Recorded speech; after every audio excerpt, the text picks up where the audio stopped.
Hello. Hi, Lee. How you doing? I'm good. How are you? Good. I'm doing great. This is Leah Thomas. I'm going to go ahead and introduce you with a short bio, and then we're hoping to do a short reading of the Intersectional Environmentalist, and then we will do a Q&A. So a little bit about Leah Thomas. Leah Thomas is an eco-communicator, an environmentalist with a love for writing and creativity based in Ventura, California. She's passionate about advocating for and exploring the relationship between social justice and environmentalism. She's trying to make the world a more equal place for everyone and a little bit nicer for our home planet. She's the founder of the eco lifestyle blog Green Girl Lee and the Intersectional Environmentalist platform. Woo! A resource and media hub that aims to advocate for environmental justice and inclusivity with environmental education and movements. Her articles have appeared on Vogue, Elle, The Good Trade, and Youth to the People, and she has been featured in Harper's Bazaar, W Magazine, Domino, Goop, and numerous podcasts. She has a BS in Environmental Science and Policy from Chapman University and worked for the National Park Service and Patagonia headquarters before pursuing environmentalism full-time. All right. Awesome. Thank you so much for that introduction. I'm Yeah. Leah, super stoked to be here, and I wrote this book, The Intersectional Environmentalist. And I don't know, I'm still just super stoked that there's a book that I wrote that's out in the world, so I might be a little giddy about it because it's only been a month.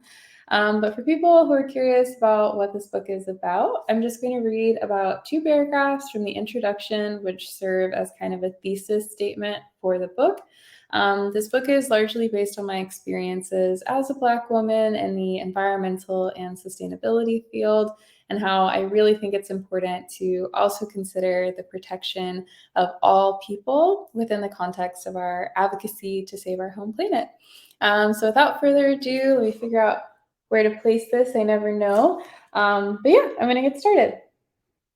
So, I believe that we can't save the planet without uplifting the voices of its people, especially those most often unheard, and that we should care about the protection of people as much as we care about the protection of our planet, because to me, these fights are the same. And as a society, we often forget that humans are a part of our global ecosystem and that we don't exist separately from nature. We coexist with it each and every day. And unfortunately, as with other animals, some humans are endangered and facing a multitude of social and environmental injustices that impact their ability to not only survive, but also thrive in liberation and joy. Why then are conservation efforts not extended to the protection of endangered humans and their human rights? This is a question I've struggled with as a Black environmentalist for years, because in my environmental practice, caring for the earth means caring for its people. And yeah, so lastly, while this book might be an argument for the need for an intersectional approach to environmentalism, it's truly my biggest hope that one day in the future, we won't need to preface environmentalism with the word intersectional, and we won't need to create separate safe spaces and curriculums that seek to be inclusive. One day, I hope that when people think of an environmentalist, they'll automatically envision a person who cares so very deeply about both people and the planet. And I hope one day environmental programs will reflect all the world's people and uplift their stories. And I truly believe that day will come if we wake up to the realities of the climate crisis and environmental injustice and begin to unite and advocate for those unheard voices, the voices of people who face the largest threats of the climate crisis. Because if that happens, I believe we can create the intersectional future we want to see, one that is green, regenerative, sustainable, and more equitable for all people and not just a select few. The future can and will be intersectional. And yeah, so that's a little snippet from my book, The Intersectional Environmentalist. And I'm down for a Q&A if you are. Yeah. Okay. Lee, when did you start writing your book? So I started writing my book actually during the summer of 2020. There was kind of a racial awakening, or racial awakening as we all remember during the Black Lives Matter movement. And I really wanted to have a call to action for the environmental community to participate in social justice movements and ensure that the world's most vulnerable populations weren't continuously impacted more by environmental injustices. So, really quickly after I kind of made a post on social media that went viral about intersectional environmentalism, I started working on a proposal for my book, which included a sample chapter. So, I started writing it in 2020. Awesome. Has environmentalism and feminism always been linked for you, or did it? Oh, interesting. Yeah. I mean, kind of, sort of. I think I learned about ecofeminism, and I talk about this in the book. I just thought it was so cool when I was in school because ecofeminism is the exploration of how women are treated in a society and how the earth is treated in that society. And oftentimes, if a society exploits and degrades women, it also often exploits and degrades the environment. So when I learned about ecofeminism, it just made so much sense to me. And I wanted to also explore how other identity aspects like race, income, religion, sexuality, ability also kind of intersected with the environment. Cool. Yeah, your book is I was like looking through it at the store. It's like so well laid out and everything. It's so well done. And we've had a couple people come in and everything, and like before we had it in, we had some folks come in and like order it, and then we ordered more copies for the store already because like people were requesting it. Yeah. So yeah, it's really cool. I know there's like a lot of like little factoids and everything in it. Was there anything in particular that like really surprised you? Because you're coming from a place of so much knowledge about it. Was there anything that really stood out to you as like a couple facts or something? Yeah, I would say, well, I guess first on the design part that you mentioned, I am obsessed with design. I love fonts, I love colors. I just love it. So thank you so much for that because Yeah. it kind of is a textbook after the introduction because that's the only part that's in first person. But I wanted it to feel as fun as possible and have like a theme of like rainbows and hope and optimism as people kind of digested all this information I was throwing at them, from fashion to feminism to like every topic that was in my brain. So I really appreciate that. And shout out to the designer of this book, Alexa, because we worked really, really hard on it. I think something that surprised me is so there's a lot of data, and okay, there's a lack of data on environmental injustice and how it's impacting like the Black community and other communities.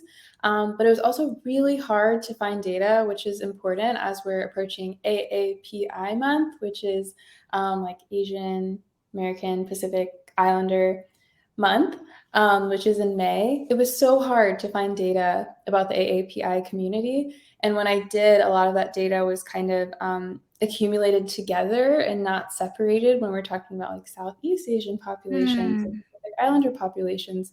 So I saw a lot of kind of oversights within data collection so we're not able to accurately assess how environmental injustice is impacting certain communities. And that's kind of unfortunate because the data that's there tells a really bad and scary story, but not having the data available means there needs to be more studies. It was also difficult to do a lot of data collection on how environmental injustices are impacting specific Indigenous communities in the United States. So I was really blown away by the data that was there, and also really blown away by the data that wasn't there. So that means we need more resources so we can collect even more data. Yeah. A lot of people haven't really heard before environmentalism and feminism together, and a lot of folks have. Yeah, I was like, there's lots of communities, that like aren't aware that those two things can go together and do go together. How's the reception been towards that? How have you been blowing people's minds? Have people been kind of like, oh, I've been thinking this for a while, but you said it, or yeah, what's the reception been? Yeah, it's been really cool. I think people get it when they learn about it, but there are a lot of people who have never made those connections, and it makes sense because the way that sustainability is talked about, it's kind of one of two ways with environmentalism. Like we're talking about like conservation and animals and wilderness and John Muir, or we're talking about corporate sustainability and like selling things and the consumer behaviors that we can do. So it's kind of sad that that's the way that the world has seen sustainability for a long time. Plants, trees, and whales, or like buying Tupperware and a Tesla.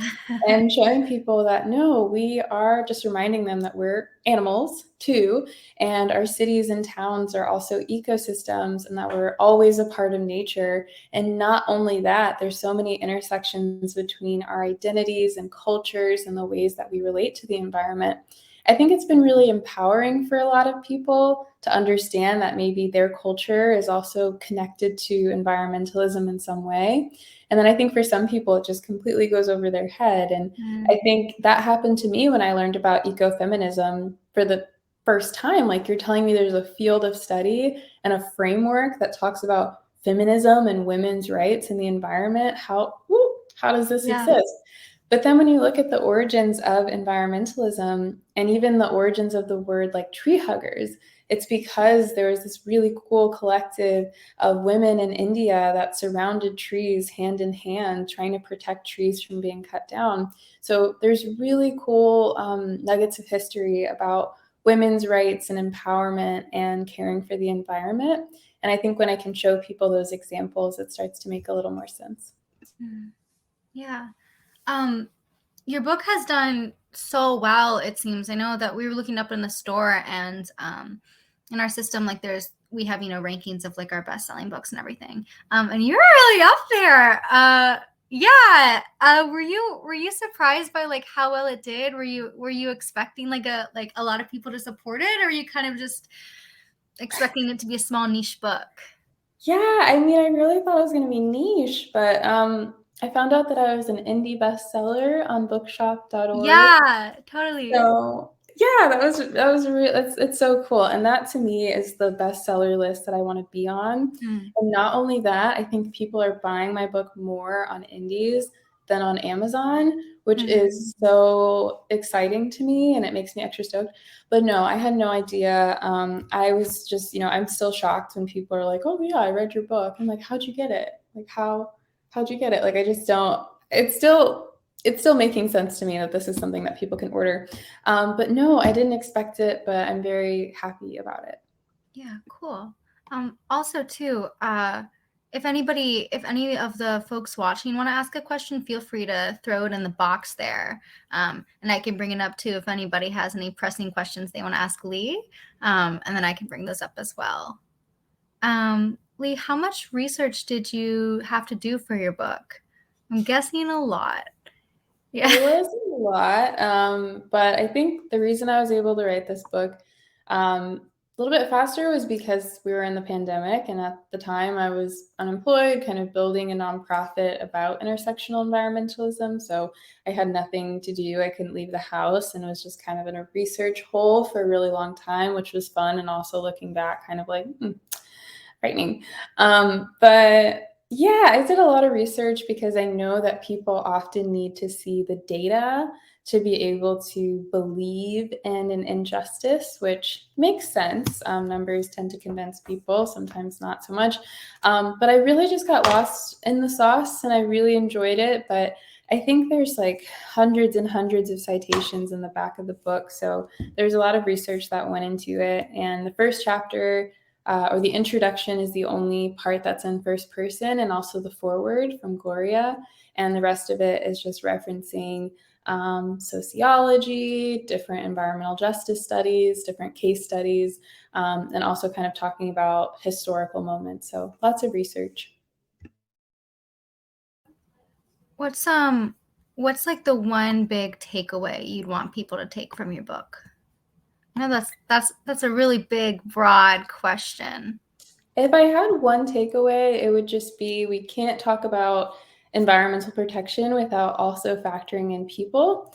And it's so important because if we understand that the climate crisis is largely caused by humans, then we need to be factoring humans into the equation, and not just about how we've caused the climate crisis, but how different communities are being impacted by the climate crisis that in large part didn't cause it, because it's not felt equally, and environmental injustices are not, people don't share the same burden. And unfortunately, a lot of lower income communities and Black and Brown communities around the world are facing the brunt. So I know that was a long-winded way of saying it, but we have to protect people when we're talking about protecting the planet, because humans are animals and we're a part of this global ecosystem. Yeah. Yeah, people have a tendency to, I guess you were saying to generalize environmentalism, and it's a really easy cause to support because it's often delocalized and everything. So I really appreciate that your book is. So I remember flipping through it, and I hadn't thought about that people need the facts and the figures, the data and the numbers to really get behind a cause. And now I'm thinking about it like that's kind of what I was like mostly looking at when I was flipping through your book. I was like, oh my God, no way. I was like showing my coworker, I was like, look at these numbers. Like, did you know that like this community, and did you know that like this issue? Yeah, so it's scary that the data isn't there, I guess. Yeah. Yeah. Who else did you collaborated with? You said Gloria wrote the introduction. Would you maybe speak on your relationship with her a little bit and her impact on the book? So Gloria is a really incredible environmentalist. She's the CEO and president of an organization called the Solutions Project, which was started in part by Mark Ruffalo. People might know him as the Hulk, and kind of a collective of people in Hollywood that also really care about renewable energy, solar power, and climate justice. And I thought it was a really cool organization because they use celebrity power and momentum to also channel millions of dollars in funding to grassroots environmental organizations and kind of address the funding disparity that I talk about in my book, because less than 5% of philanthropic funds in the climate space goes towards climate justice-based work in particular. So I thought it was a really cool approach to philanthropy. So Gloria is just super cool. She's also a Black woman. That's really rad, and someone that I look up to very much. And then within the book, I think there's about 20 collaborators in total that offer kind of insights into what environmentalism looks like for them. And I really appreciated collaborating with them because I wanted people to see all the different applications of intersectional environmentalism, because it's not just about my experience, it's about the experiences of so many people around the world. Yeah, cool. How do you practice environmentalism? What are some ways that you practice environmentalism in your life? I would say one of the number ones is like using what I already have, and kind of getting away from we have to buy ourselves or like buy our ways into sustainability, because oftentimes we have what we need, like using our jam jars for mason jars and containers, finding ways to repurpose what we already have, like using a t-shirt for a rag or something like that, or instead of throwing something away, finding ways to mend it. So those are things that I try to do. And then I also try to support local, for everyone who's watching or watching later. That's one of the most important things you can do to minimize your environmental impact. Going to your local farmers market, going to your local indie, and then also just supporting people that are making things small batch. And yeah, so that's what I try to do. Cool. Let's see. Does anybody from the audience have any questions? Maybe we'll get one. And if not, hello, thank you so much for taking time out of your day to come join us. This has been a really fun, casual conversation. Yeah. And if y'all would like to buy the book directly from Madison Street Books, that little green button on the bottom of the screen will take you right to our website where you can buy a copy of Leah's book. So it's really cool. I was looking through it. Y'all should do it. Aw, thank you so much. Yeah, absolutely. Oh, did you do anything fun for Earth Day? Oh, so cute. I did. So I was speaking to a lot of schools. I also went for a walk around Brooklyn Bridge Park when I was in New York. And then I also went out with a friend a little bit later and had dinner, which was really fun. It was a little Earth Day surprise. But yeah, I just got outside and I talked to students about the Earth. Cool. We do have a question from the audience down here. Do you have any plans for another book? I think so. One day, years from now, we'll see what my publisher says. But I think this book is all about dismantling. So I think the next book needs to be about building, Yeah. because yeah, you need to understand like what systems you're dismantling to figure out what you're trying to create in the future. But I think a follow up would be about how we can radically imagine and build a better future. So more solutions focused, more optimism, more joy, and kind of about the world that we're trying to build. Cool. I got one more for you. I don't know if we kind of already hit on it a little bit. When did you first decided? I know we talked about when you started writing your book, but like when did you first start thinking like, man, I need to write a book? Like what was it that kind of like pulled you into it? So I think, I mean, I've always wanted to write a book, but I wasn't sure what I wanted to write it about. And I think when Intersectional Environmentalist, the Instagram started growing, there was just hundreds of thousands of people all around the world that were saying, I want to learn about intersectional environmentalism. And we tried our best to take that research and put it on social media. And even this book, I think, has some elements of social media communication because I moved from one topic to the next in hopes that people connect with the topic and explore it more deeply elsewhere. But I think I realized I needed something a little bit more in depth than some of the social media posts that I was able to create. So that's why I wanted to create a book so I can help people who are starting their journeys. And it's really because of the growth of the Instagram page, Intersectional Environmentalist, and our nonprofit. And that really propelled me to want to write a kind of a starting place for people. Cool. Yeah. I didn't come across environmentalism linked with feminism until my senior year of college. I was doing an independent study on theater and feminisms and the history of women in performance and the hidden history of women in performance. And I researched like all the different types of feminisms, and all the history of feminisms and everything. And it's something that blew my mind that people treat, the earth is almost almost unanimously like culturally viewed as feminine if we're gonna view it on like a gender spectrum. And yeah, like the issues that obviously like arise from that. So when we got your book in the store, I was so excited. I was like, oh my god, like this is such inviting, palatable, like charming way to get this information. And I think it's really important that this information becomes, like a little bit more available to the public and everything. So it's a really cool thing that you've done. Thank you so much. Yeah, I don't want people to have to, I learned about it my junior year, and I just think like, what if I would have known this in high school, or what if it was just commonplace in environmental education? And I hope people can learn about it before their senior year or junior year in college, because I think it'll really help reshape the ways that people think about the earth and how we care for it, and then also caring for people at the same time. So yeah, thank you all so much for having me in the first place and also carrying the book. That makes me really happy. So yeah, thank you. Yeah. If we don't have any more questions, could probably sign off. Anybody else got a question for Lee? Maybe so.